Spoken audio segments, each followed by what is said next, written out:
Jemaat Tuhan sekalian, Shalom. Shalom. Sekali lagi dengan semangat kita teriakkan Shalom. Shalom. Selamat Natal untuk kita semua, orang tua, kakak-adik, anak-anak, bahkan mungkin juga janin-janin yang ada dalam kandungan. Segera sesudah perayaan ini, ornamen Natal ini akan dibongkar. Jadi sebentar bisa foto memang supaya jadi kenangan, karena itu dibongkar. Ada yang dibuang, tapi ada yang disimpan. Nanti tahun depan dipasang lagi saat kita kembali merayakan Natal. Kalau Tuhan kasih kita umur panjang. Kebenaran paling utama dari perayaan Natal adalah damai. Tapi apakah damai juga akan bernasib sama seperti ornamen-ornamen ini? Yang ada hanya saat Natal. Mari kita renungkan dalam tema kemuliaan bagi Allah dan damai sejahtera di dunia. Jemaat Tuhan, bagi sebagian besar orang, kalau mendengar saja itu tidak cukup, maka mereka harus membuktikannya dengan melihat. Dan bagi mereka, sebuah kebenaran yang autentik itu tidaklah cukup hanya dengan mendengarkan apa kata orang dan selesai, dan kemudian mensahkan itu sebagai kebenaran. Karena seringkali apa kata orang itu cenderung subjektif, sehingga orang mesti saja membuktikan dengan pergi dan melihat lebih dekat apa yang sudah dia dengar. Sebab bagi orang yang menyukai kebenaran, mesti ada kesesuaian antara apa yang dia dengar dan apa yang dia lihat. Nah, saudara perhatikan, para malaikat bersama dengan bala tentara surga, mereka turun dan menjumpai para gembala yang sedang tinggal di padang, dan mereka menyampaikan kabar yang bunyinya begini: jangan takut, sebab sesungguhnya aku memberitakan kepadamu kesukaan besar untuk seluruh bangsa. Hari ini telah lahir bagimu juru selamat, yaitu Kristus Tuhan di kota Daud. Dan inilah tandanya bagimu: kamu akan menjumpai seorang bayi dibungkus dengan lampin dan terbaring di dalam palungan. Saudara perhatikan, kalau bayi yang lahir itu dia juru selamat, dia Kristus Tuhan, dia anak Allah. Kenapa dia dibungkus dengan lampin dan terbaring dalam palungan? Sekali lagi, dia juru selamat, anak Allah. Dan kata malaikat itu menjadi kabar kesukaan bagi seluruh bangsa. Tapi kenapa dikandang?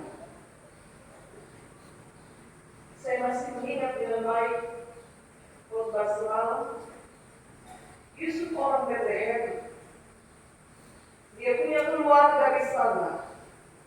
Kalau dia datang bersama dengan tunangannya yang hamil besar, masakan tidak ada satu ruangan pun di rumah keluarganya yang bisa menampung mereka di sana untuk persiapan melahirkan.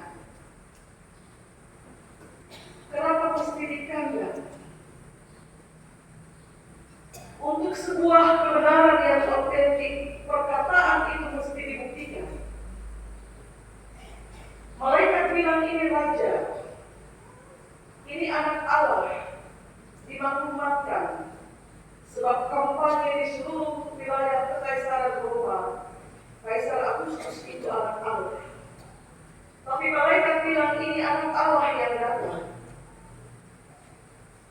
anak Allah, dia raja, harusnya dia di tempat tidur, di sebuah tempat yang lebih layak, tapi kenapa harus di kandang? Karena itu saudara perhatikan lagi, segera sesudah para malaikat kembali ke surga, percakapan yang terjadi di antara para gembala itu bukan, mari kita ke Bethlehem supaya kita buktikan lebih jelas apakah perkataan malaikat itu benar ataukah tidak. Bukan.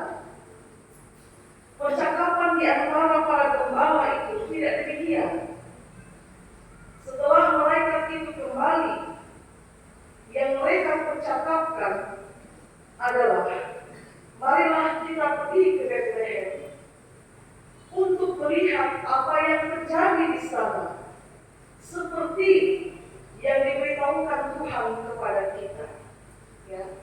Tidak ada kalimat apakah benar atau tidak, tapi untuk melihat apa yang terjadi di sana, seperti yang Tuhan beritahukan kepada kita. Sekali lagi saudara perhatikan, kebenaran otentik mesti dibuktikan. Tapi kunjungan para gembala ke kandang di Bethlehem bukan untuk membuktikan kebenaran yang harusnya otentik. Kunjungan gembala ke kandang untuk melihat apa yang terjadi di sana sesuai dengan perkataan Tuhan. Karena kebenaran otentik sudah dinyatakan melalui apa yang mereka dengar. Jadi ada orang perlu membuktikan apa yang didengar dengan pergi melihat. Tapi kebenaran surga meski cuma diperdengarkan itu menjadi kebenaran otentik, meskipun Anda tidak melihat. Seperti malaikat menerima sapaan, Maria menerima sapaan malaikat, dia mendengarkan sapaan itu kebenaran otentik bahwa dia mengaku. Apakah mata jasmani melihat janin itu dalam kandungan? Dia tidak perlu melihat, karena apa yang dia dengar itu kebenaran otentik yang diberikan oleh surga. Dan reaksi para gembala, mereka memuji dan memuliakan Allah ketika mereka benar-benar menjumpai ada bayi terbungkus dengan lampin dan ibunya membaringkan dia di dalam palungan. Kebenaran otentik sudah didapat saat mereka mendengarkan kabar itu, bahwa yang mereka jumpai di kandang Bethlehem benar-benar Allah yang bersolider dengan manusia. Karena mereka melihat ada kemiskinan, ada kehinaan, persis seperti yang malaikat mengatakan, dan bukan sebaliknya di atas tempat tidur yang baik atau dengan selimut bayi yang lembut. Bapak Ibu, saudara-saudari, pesan yang kuat bagi kita dalam perayaan Natal tahun ini, bahwa kemiskinan dan kehinaan itu tidak melunturkan kemuliaan Allah. Dan kemiskinan itu juga tidak membatalkan kebenaran autentik dari surga. Dia tidak membatalkan. Kain lampin dan palungan tidak membatalkan kebenaran surga bahwa yang terbaring di situ adalah raja. Bahwa yang terbaring di situ adalah anak Allah. Dan seperti pesan Lukas, bahwa Kaisar Agustus, dia bukan anak Allah. Dia kaisar di dunia. Dan kebenaran itu disebarkan di seluruh kerajaan Roma. Tapi bala tentara surga mengumumkan, yang datang ini adalah Raja Damai. Bahwa tujuan menghadirkan damai di bumi itu menjadi bukti pengorbanan Allah dari tempat yang maha tinggi yang mengambil rupa seorang hamba. Karena itu, kalau Natalmu adalah Natal yang sederhana, tidak masalah. Kalau Natalmu adalah Natal yang sederhana, Bapak, Mama, anak-anak berdoa bersama, lalu menikmati makanan seadanya di malam Natal,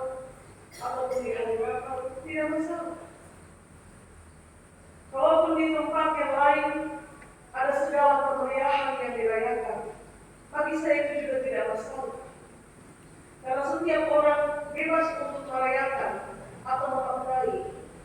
Tapi ingat, catatan paling kuat dari perayaan Natal itu soal damai sejahtera, soal damai, dan bukan semata-mata kemeriahan. Kalau damai itu menjadi warna paling khas dalam perayaan Natal, maka apakah damai itu masih ada setelah Natal? Seperti persembahan pujian dari pengabul tenang. Tuhan, kami minta supaya damai-Mu ada saat ini. Akan jadi tanda tanya besar ketika seruan perdamaian kakak dan adik, perdamaian orang tua dan anak, perdamaian orang-orang bersaudara di hari Natal.